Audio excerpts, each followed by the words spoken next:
नमस्कार, जनप्रवास सुपरफास्ट में आपका स्वागत है। मैं हूं हेमेंद्र सिंह। नजर डालते हैं आज की सुर्खियों पर।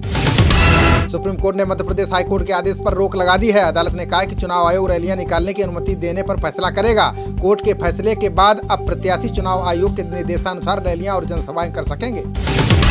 अमेरिकी विदेश मंत्री माइक पोम्पियो पत्नी के साथ नई दिल्ली पहुंचे। यहां वे तीसरी 2+2 वार्ता में हिस्सा लेंगे। चीन के साथ तनाव के बीच हो रही ये बैठक काफी अहम है। साउथ ब्लॉक में अमेरिकी रक्षा मंत्री मार्क एस्पर को गार्ड ऑफ ऑनर दिया गया। रक्षा मंत्री राजनाथ सिंह ने उनकी अगवानी की।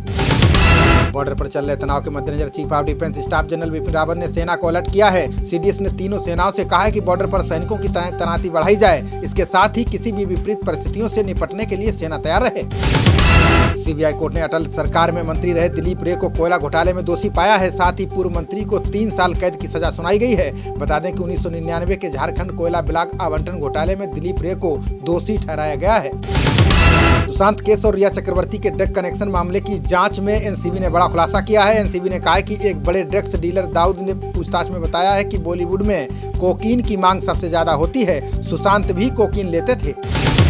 गुजरात हाईकोर्ट ने अपनी सुनवाई और यूट्यूब पर ऐतिहासिक फैसला दिया है। हाईकोर्ट ने कहा है कि अब प्रदेश की जनता यूट्यूब पर लाइव सुनवाई देख सकती है। वहीं गुजरात हाईकोर्ट देश में पहला ऐसा हाईकोर्ट बन गया है जिसकी सुनवाई यूट्यूब पर लाइव स्ट्रीम से देखी जा सकेगी। पीएम मोदी अपने संसदीय क्षेत्र वाराणसी के लोगों से 17 अक्टूबर को संवाद करेंगे। इसमें कोरोना काल में आर्थिक तंगी का शिकार हुए छोटे दुकानदारों के साथ बातचीत होगी। इसमें पीएम लस्सी, मोमो और चाट वाले दुकानदारों से वीडियो कॉन्फ्रेंसिंग के जरिए बात करेंगे। पीएम मोदी मंगलवार को सतर्कता और भ्रष्टाचार के खिलाफ आयोजित राष्ट्रीय सम्मेलन का उद्घाटन करेंगे। सीबीआई द्वारा आयोजित इस राष्ट्रीय सम्मेलन का विषय सतर्क भारत, समृद्ध भारत रखा गया है। 3 दिनों तक चलने वाला ये सम्मेलन सतर्कता जागरूकता सप्ताह के साथ हो रहा है। लखीसराय में सीएम नीतीश ने तेजस्वी यादव और चिराग पासवान पर पलटवार किया है। नीतीश ने कहा कि शराबबंदी से शराब माफिया और उनके आका परेशान हैं। ये लोग मुझे किसी भी हाल में सत्ता से बेदखल करना चाहते हैं जिससे उनका शराब का धंधा फिर से चल सके। बिहार के चुनावी महासंग्राम के बीच बीजेपी ने विज्ञापन जारी किया है। इस विज्ञापन में बीजेपी ने सिर्फ पीएम मोदी को चेहरा बनाया है, जबकि उनके मुख्यमंत्री पद के उम्मीदवार नीतीश का फोटो गायब है। इसके बाद विपक्षियों के नीतीश पर हमले और तेज हो गए हैं। तेजस्वी यादव के बयान पर सियासत गर्मा गई है। जेडीयू ने उन पर ध्रुवीकरण करके वोट लेने का आरोप लगाया है। बता दें कि डिहरी विधानसभा की सभा में तेजस्वी ने कहा था कि जब लालू यादव का राज था तब गरीब सीना तान के बाबू साहब के सामने चला करते थे। कृषि कानून और किसानों के प्रदर्शनों को लेकर राहुल गांधी ने एक बार फिर केंद्र पर हमला बोला है। राहुल ने पीएम मोदी को आगाह किया है कि किसान काफी गुस्से में हैं, इसलिए पीएम मोदी किसानों के पास जाएं और उनकी समस्याओं को सुनकर समाधान करें। पंजाब में विजयदशमी के मौके पर रावण के पुतले में पीएम मोदी का मुखौटा लगाने को लेकर विवाद बढ़ गया है। भाजपा के राष्ट्रीय अध्यक्ष जेपी नड्डा ने इसे राहुल गांधी निर्देशित नाटक करार दिया। उन्होंने कहा कि ये घटना शर्मनाक है। नेहरू गांधी परिवार ने कभी भी प्रधानमंत्री का सम्मान नहीं किया। औरंगाबाद में भाजपा के राष्ट्रीय अध्यक्ष जेपी नड्डा ने जनसभा को संबोधित किया। उन्होंने कहा कि पीएम मोदी के नेतृत्व में देश की सभी सीमाएं सुरक्षित हैं। उन्होंने कहा कि रक्षा क्षेत्र में जितना काम भाजपा सरकार ने किया है उतना काम कांग्रेस 70 सालों में नहीं कर पाई है। चिराग पासवान के बयान पर भाजपा नेता रवि किशन ने पलटवार किया है। उन्होंने कहा कि मुख्यमंत्री को जेल भेजने का बयान शर्मनाक है। नीतीश के ऊपर 15 साल में एक भी दाग नहीं लगा है। क्या उनका यही अपराध है कि उन्होंने शराबबंदी कर युवाओं को बचाया? रैली को संबोधित करते हुए केंद्रीय मंत्री रविशंकर प्रसाद ने कहा कि बिहार के जवान बहुत बहादुर हैं। बिहार के जवानों ने गलवान में चीन को करारा जवाब दिया है। उरी में भी बिहार के जवान शामिल थे। बिहार बहादुरों की भूमि है। भव्य राम मंदिर बनाया जा रहा है। कुछ लोगों को इससे समस्या है। विपक्ष आज मुद्दा विहीन हो चुका है। झारखंड सीएम हेमंत सोरेन ने कोरोना और गरीबों को लेकर पीएम मोदी पर हमला बोला है। सीएम ने कहा है कि जब झारखंड में कोरोना संकट आया तो मेरी सरकार ने गरीबों को हर तरह से मदद की। वहीं उस दौरान गरीबों की मदद के लिए पीएम मोदी गायब थे। सरकार के दखल के बाद दिल्ली, मुंबई और चेन्नई में प्याज के दाम कम हुए हैं। कीमतों में 10 रुपए किलो तक की गिरावट आई है। सरकार ने प्याज की आसमान छूती कीमतों के मद्देनजर इसमें भंडारण की अधिकतम सीमा तय कर दी है। निर्यात पर रोक के साथ आयात के भी उपाय किए गए हैं। राहुल लोधी के भाजपा में जाने पर कमलनाथ ने सीएम शिवराज पर निशाना साधा। उन्होंने कहा कि भाजपा एक बार फिर विधायकों की खरीद फरोख्त में जुटी है। कमलनाथ ने कहा कि भाजपा को स्पष्ट लग रहा है कि इस चुनाव के क्या परिणाम आने वाले हैं। फिल्म अभिनेत्री पायल घोष केंद्रीय मंत्री रामदास अठावले की पार्टी आरपीआई में शामिल हो गई हैं। उन्हें महिला मोर्चा के उपाध्यक्ष के रूप में नामित किया गया है। इस मौके पर अठावले ने कहा है कि जिसने अनुराग कश्यप को किया घायल वो है पायल। मिर्जापुर वेब सीरीज पर सांसद अनुप्रिया पटेल के बाद यूपी फिल्म विकास परिषद के अध्यक्ष और कॉमेडियन राजू श्रीवास्तव ने विरोध जताया है। राजू ने वेब सीरीज में विवादित कंटेंट पर नाराजगी जताई है। साथ ही वेब सीरीज को सेंसर बोर्ड के अधीन लाने की सीएम योगी से मांग की गई है।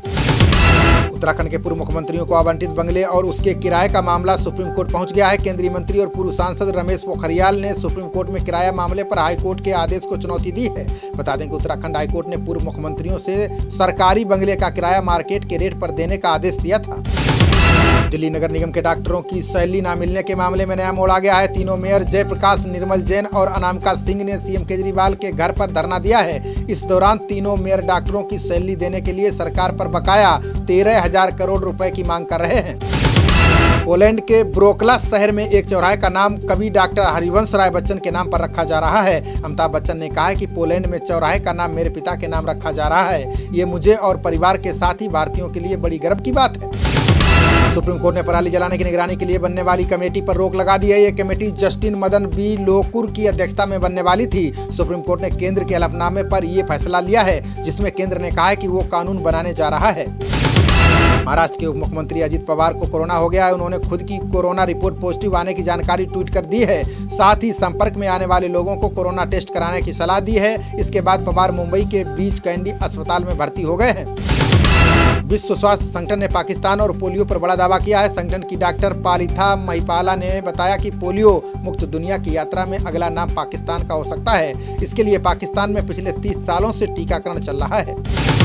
केंद्र शासित प्रदेश लद्दाख में लेह के स्वायत्त पर्वतीय विकास परिषद चुनाव के नतीजे आने शुरू हो गए हैं। सभी 26 सीटों पर वोटों की गिनती चल रही है। इनमें अब तक बीजेपी ने 6 सीटों पर जीत दर्ज कर ली है, जबकि 1 सीट पर निर्दलीय ने जीत दर्ज की है। वहीं कई सीटों पर बीजेपी आगे चल रही है। जम्मू कश्मीर की पूर्व सीएम महबूबा मुफ्ती के खिलाफ बीजेपी कार्यकर्ताओं ने जोरदार प्रदर्शन किया। इसके साथ ही बीजेपी कार्यकर्ताओं ने जम्मू में महबूबा की पार्टी पीडीपी के कार्यालय पर तिरंगा फहराया। साथ ही भारत माता की जय के नारे लगाए। सीएम शिवराज को कमलनाथ के पैरों की धूल भी न होने की टिप्पणी करने वाले पूर्व मंत्री जीतू पटवारी की मुश्किलें बढ़ गई हैं। अब सांबेर की एसडीएम और रिटर्निंग अधिकारी ने कांग्रेस विधायक पटवारी को नोटिस भेजा है। साथ ही 24 घंटे में जवाब भी मांगा है। केंद्र सरकार 130 एनजीओ को काली सूची में डालने जा रही है। इनमें सबसे अधिक एनजीओ महाराष्ट्र में है। ITI, due, Tata institute, Mumbai के शिक्षकों की टीम ने सर्वेक्षण किया है। करीब 700 एनजीओ ऐसे हैं जिन्होंने लाखों के लेन देन का हिसाब नहीं दिया है।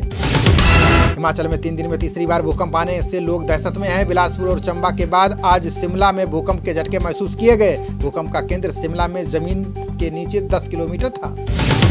यूपी के राज्यसभा चुनाव में बसपा प्रत्याशी रामजी गौतम ने नामांकन दाखिल किया। बसपा के राष्ट्रीय कोऑर्डिनेटर रामजी गौतम को मायावती ने मैदान में उतारा है। बता दें कि बसपा के पास 18 विधायक हैं, जबकि एक सीट जीतने के लिए 39% वोटों की जरूरत होती है। इंदिरा गांधी राष्ट्रीय मुक्त विश्वविद्यालय ने कई कोर्स के रिजल्ट जारी कर दिए हैं। छात्र इग्नू की आधिकारिक वेबसाइट पर अपना रिजल्ट देख सकते हैं। हालांकि इग्नू की वेबसाइट खुलने में दिक्कत हो रही है। इससे छात्रों को अपना रिजल्ट देखने के लिए इंतजार करना पड़ा। संजय राउत ने कहा कि शिवसेना ने वीर सावरकर पर अपना रुख कभी नहीं बदला। जब भी अनुचित टिप्पणी की गई हमने विरोध किया। जो लोग हमारी आलोचना कर रहे हैं उन्हें जवाब देना चाहिए। उन्होंने सावरकर को अब तक भारत रत्न क्यों नहीं दिया। कोरोना काल में विदेश जाने वालों को दिल्ली एयरपोर्ट ने राहत दे दी। अब एयरपोर्ट ने यात्रियों की कोरोना जांच शुरू कर दी है। इससे यात्रियों को कोरोना टेस्ट पहले से ही कराने की जरूरत नहीं होगी। बता दें कि अभी तक यात्रियों को कोरोना रिपोर्ट निगेटिव लेकर एयरपोर्ट जाना पड़ता था। यूपी के बागपत में लोहा व्यापारी का दिन दहाड़े दुकान से अपहरण कर लिया गया है। व्यापारी आदेश जैन को छोड़ने के बदले में बदमाशों ने फोन करके 1 करोड़ रुपए की फिरौती मांगी है। वहीं पुलिस मामला दर्ज कर व्यापारी को छुड़ाने में जुट गई है। महाराष्ट्र बीजेपी विधायक अतुल भाटखलकर ने सीएम उद्धव ठाकरे पर पलटवार किया है। विधायक ने कहा कि ठाकरे के दशहरा भाषण में ना तो धर्मनिरपेक्षता थी और ना ही हिंदुत्व। बता दें कि सीएम ठाकरे ने दशहरा रैली में हिंदुत्व, कोरोना समेत कई मामलों में बीजेपी पर हमला किया था। जेडीयू एमएलसी तनवीर हुसैन ने आरजेडी पर कई आरोप लगाए। उन्होंने कहा कि आरजेडी ने अल्पसंख्यकों के साथ छलावा किया है। आरजेडी ने अपने कोटे से महज 9 अल्पसंख्यक प्रत्याशियों को ही टिकट दिया है। बिहार का अल्पसंख्यक समाज नीतीश कुमार के साथ है।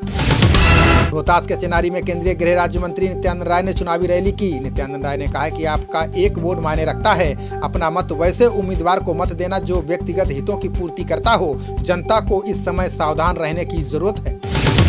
वीआईपी पार्टी के मुकेश साहनी ने चुनावी सभा को संबोधित किया। उन्होंने कहा कि महागठबंधन के नेताओं ने उन्हें अपमानित करने का काम किया। दुनिया के सामने उन्हें जलील किया है। उनके पीठ में खंजर भोंपने का काम किया है। ऐसे में एनडीए ने उन्हें सहारा दिया। केंद्र सरकार पेट्रोल डीजल पर एक्साइज ड्यूटी 3 से 6 रुपए प्रति लीटर बढ़ाने जा रही है। कोरोना संकट के बीच आम आदमी की जेब पर दूसरी बार महंगाई की मार पड़ने वाली है। इससे पहले मई में पेट्रोल पर 10 रुपए और डीजल पर 13 रुपए प्रति लीटर एक्साइज ड्यूटी बढ़ाई गई थी। यूपी के उन्नाव में बीजेपी सांसद साक्षी महाराज ने कब्रिस्तान और शमशान पर बड़ा बयान दिया है। साक्षी महाराज ने बांगरमऊ सीट के उपचुनाव प्रचार के दौरान कहा कि आबादी के अनुपात में कब्रिस्तान और शमशान होना चाहिए, इसलिए जिसकी जितनी संख्या है उसे उतनी ही जगह दी जाए। आदित्य बिड़ला समूह के चेयरमैन की बेटी अनन्या बिड़ला ने अमेरिका पर नस्लीय भेदभाव का आरोप लगाया है। अनन्या ने कहा है कि अमेरिका में उनके परिवार के साथ नस्लीय भेदभाव किया गया है। उन्हें और उनके परिवार के सदस्यों को लॉस एंजल्स के एक रेस्टोरेंट से नस्लीय टिप्पणी करके बाहर निकाला गया। राहुल गांधी और तेजस्वी यादव फिर बिहार चुनाव में एक मंच पर दिखेंगे। आरजेडी और कांग्रेस की 28 अक्टूबर को पश्चिम चंपारण और समस्तीपुर में जनसभाएं होंगी। इस साझा रैली में पीएम मोदी पर राहुल गांधी और सीएम नीतीश पर तेजस्वी के हमले देखने को मिल सकते हैं।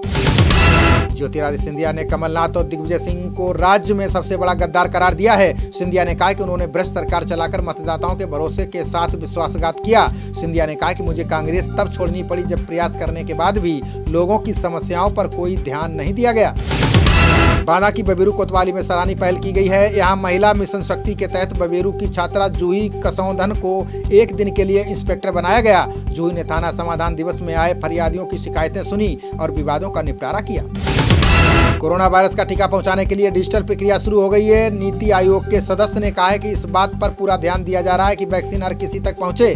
पहले चरण में उच्च जोखिम वर्ग को वैक्सीन दी जाएगी। इसमें स्वास्थ्यकर्मी, पुलिसकर्मी और अन्य फ्रंट लाइन वर्कर्स शामिल होंगे।